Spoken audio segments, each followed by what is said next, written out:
నమస్తే ఫ్రెండ్స్. కర్నూలు కర్నూలులో బస్సు ప్రమాదం జరిగింది. అగ్నికి ఆహుతై ఆ బస్సు కాలిపోయింది. అందులో ఉన్న వ్యక్తులు కూడా ప్రయాణికులు చాలామంది కాలిపోయినట్లు, చనిపోయినట్లు తెలుస్తూ ఉంది. అంటే దీన్ని పరిశీలించడానికి పోలీసులు వెళ్ళారు. ఎలా నేరం జరిగింది, ఎలా యాక్సిడెంట్ జరిగింది వాళ్ళు తెలుసుకోవడానికి ట్రై చేస్తారు కేసు కట్టి. అలాగే ప్రభుత్వం స్పందించి ఎక్స్‌గ్రేషియా ప్రకటించొచ్చు.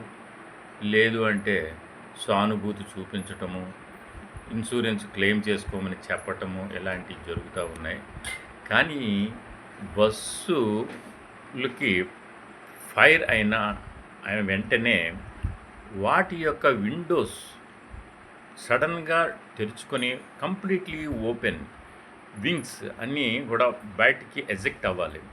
అప్పుడే ప్రయాణికులు బయటికి వెళ్ళగలుగుతారు. ఈ పద్ధతిని మనం బస్సుల్లో ప్రతి బస్సులోనూ ఉండేటట్టు చేయాలి. ఇది చేయాలి అంటే ఎవరైతే బస్ మ్యానుఫ్యాక్చరింగ్ చేస్తూ ఉన్నారో ఆ యొక్క ఆటోమొబైల్ అంటే ఆ యొక్క కంపెనీకి మనం దరఖాస్తు లేదా అధికారపూర్వకమైనటువంటి ఒక ఆర్డర్ను గవర్నమెంట్ ద్వారా పంపినట్లయితే బస్సు ఎక్కడైతే ప్రయాణికులు కూర్చున్నారో ఆ యొక్క విండో కంప్లీట్గా ఓపెన్ అయ్యి ఎజెక్ట్ అయ్యి బయటకు పోవాలి లేదా సైడ్కి వెళ్ళిపోవాలి. అప్పుడే అందులో ప్రయాణం చేసేటువంటి వ్యక్తులు సడన్గా బయటికి రాగలుగుతారు. అందరూ ఒకే మార్గం గుండా లేదా రెండు మార్గాల గుండా లేదా ఎమర్జెన్సీ విండోని పగలగొట్టుకొని రావడం అనేటువంటిది చాలా కష్టతరమైనటువంటి పని. అలా రావడం కొంతమందికి సాధ్యమవుతుంది. అందరూ ఒకేసారి తొక్కిసలాడడం వల్ల వచ్చిన వాళ్ళు కూడా బయటికి రాలేక ఒకరితో ఒకరు ఇరుక్కుపోయి అక్కడే స్ట్రక్అప్ అయిపోయి ఈ మంటలు చెలరేగిపోయి వీళ్ళందరూ కూడా చనిపోవడం జరుగుతూ ఉంది. కాబట్టి దయచేసి ప్రభుత్వాన్ని నేను కోరేది ఏంటంటే ప్రతి బస్కి కూడా అపాయకరం జరిగే ముందు జరుగుతుందని తెలియగానే ఆ యొక్క విండో పక్కన ఉన్నటువంటి ప్రయాణికుడు బటన్ నొక్కగానే ఆ మొత్తం విండో అయితే పైకి లెగిసిపోవడం ఓపెన్ టాప్ లాగా మారిపోవాలి అక్కడ. అప్పుడు ఆ వ్యక్తి సడన్గా బయటికి దూకడానికి అవుతుంది. ఆడి పక్కన ఇంకొకడే ఉంటాడు కాబట్టి వాళ్ళిద్దరే కాబట్టి సడన్గా వాళ్ళు బయటికి వెళ్ళిపోగలుగుతారు. ఇప్పుడు అందరు ప్రయాణికులు ఒకే మార్గం గుండా రావడం వల్ల కిక్కిరిసిపోయి ఇరుక్కుపోయి వీళ్ళు రాలేక ఈలోపు మంటలు చెలరేగిపోయి ఈ ప్రయాణికులు ఆ మంటల్లో ఇరుక్కుపోయి చనిపోవడం అనేటువంటిది జరుగుతుంది.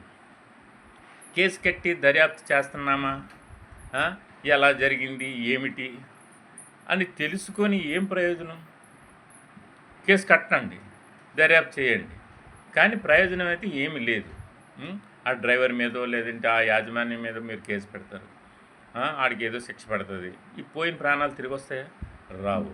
గవర్నమెంట్ ఏమవుతుంది? స్పందిస్తుంది, సానుభూతి తెలియపరుస్తుంది, ఎక్స్‌గ్రేషియా ప్రకటిస్తుంది, ఇన్సూరెన్స్ క్లెయిమ్ చేసుకోమంటుంది, ఈ నేరానికి పాల్పడిన వ్యక్తుల మీద చర్య తీసుకోమంటుంది. కానీ పోయిన ప్రాణాలు తిరిగి రావు. అది మాత్రం బాగా గుర్తుపెట్టుకోండి.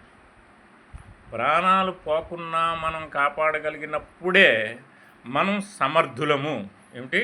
ప్రాణాలు పోకుండా మనం కాపాడగలిగినప్పుడే మన యొక్క సమర్థత సామర్థ్యము అక్కడ తెలుస్తుంది. కాబట్టి దయచేసి విండో పక్కనే బటన్ నొక్కగానే ఆ యొక్క విండో వింగ్ పైకి వెళ్ళిపోవాలి కంపల్సరిగా. ఎప్పుడైతే వెళ్ళిపోయిందో ఆ సీట్లో ఇద్దరు లేదా ముగ్గురు ఉంటారు అనుకుందాం, వాళ్ళిద్దరు ఈజీగా బయట పడతారు. ఇప్పుడు అందరు తొక్కిసలాడుకొని ఆ బస్సులో ఈ కర్నూలు బస్ ఫైర్ యాక్సిడెంట్లో ఈ చాలా దారుణం జరిగిపోయింది. కాబట్టి ఇలాంటి సంఘటన జరగకుండా ఉండాలి అంటే బటన్ నొక్కగానే వింగ్స్ పైకి వెళ్ళి విండో వింగ్ పైకి వెళ్ళిపోయేటట్టు మ్యానుఫ్యాక్చరింగ్ చేయాలని నేను ఈ యొక్క వీడియో ద్వారా మిమ్మల్ని అందరినీ కోరుతున్నాను.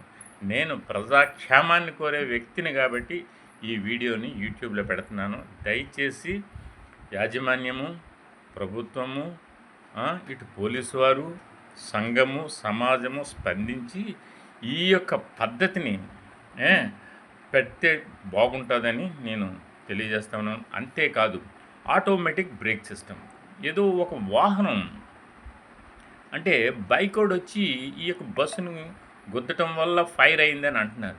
అంటే ఇక్కడ automatic break system, automatic distance keeping system, automatic controlling system మన వాహనాల్లో లేదు. విదేశాల్లో ఈ యొక్క పద్ధతి ఉంది. ఏమిటి? Automatic break system, automatic vehicle controlling system విదేశాల్లో ఉన్నాయి. ఎందుకు మన దేశంలో పెట్టడం లేదు? అంటే ఇన్సూరెన్స్ కంపెనీలు ఉన్నాయి, వాళ్ళే ఇన్సూరెన్స్ ఇస్తారనా? పోయిన ప్రాణాలు తిరిగి రావండి. దయచేసి అది చాలా చాలా కరెక్ట్ కాదు, పద్ధతి కాదు, మంచి పద్ధతి కాదు. మన దేశ రాజ్యాంగమే అనేక దేశాల రాజ్యాంగాల్లో ఉన్నటువంటి ముక్కలు చెక్కలు ఏరి ఏరి కూర్చి డాక్టర్ బిఆర్ అంబేద్కర్ మనకు ఒక పెద్ద లిఖితపూర్వకమైనటువంటి రాజ్యాంగాన్ని రాశారు. అలాంటిది విదేశాల్లో ఉన్నటువంటి కొన్ని పద్ధతులను మన దేశంలో ప్రవేశపెట్టడం తప్పేమిటి అని అడుగుతున్నాను. తప్పేముంది? తప్పేమి లేదు. మంచి పద్ధతిని మనం తీసుకోవచ్చు, ఎక్కడి నుంచైనా తీసుకోవచ్చు. ఏ సంఘం నుండి అయినా తీసుకోవచ్చు, ఏ దేశం నుండి అయినా తీసుకోవచ్చు, ఏ మతం నుండి అయినా తీసుకోవచ్చు, ఏ తెగ నుండి అయినా తీసుకోవచ్చు. ఒక పద్ధతి మంచిదైతే ఆ పద్ధతిని ఆచరణలో పెట్టడం అది తప్పు ఎంత మాత్రము కాదు కాదు కాదు. కాబట్టి దీని గురించి సంఘము సమాజము ప్రభుత్వము స్పందించి ఈ యొక్క యాక్సిడెంట్, ఇలాంటి ఫైర్ యాక్సిడెంట్లు, బస్ ఫైర్ యాక్సిడెంట్లు మరి ఎప్పటికీ జరగకుండా ఒక నిర్ణయం మీరు తీసుకుంటారని ఈ వీడియో ద్వారా మీ అందరికీ నేను తెలియజేస్తూ ఉన్నాను. నమస్తే ఫ్రెండ్స్, జై హింద్.